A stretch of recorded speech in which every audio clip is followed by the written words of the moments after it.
The best kebab in Oslo is still there. Just moved down the street. I'm on my way. Oh, look at that.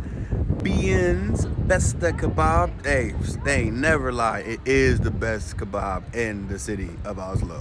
Nyåpna lokala. Supergata 32. 10 meters this way. And they still got the old sign. Oh, look at the new location. Always with the kebabi roll. Bam. Medium spice and everything. Yes, yes. The man is a magician. I can't wait. And a little bit of fries on mine with some sauce. Thank you. I hope you enjoy. Oh, I'm going to. Thank you so much. Very nice, thank you. Yeah, you as well. What? What? Oh my God. What? Best kebab in Oslo. Best kebab. You can't tell me a better kebab shop in Oslo. And you know what?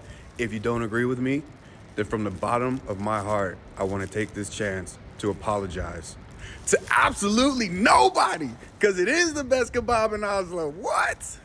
Dronningens kebab. Bien's beste kebab siden 1984.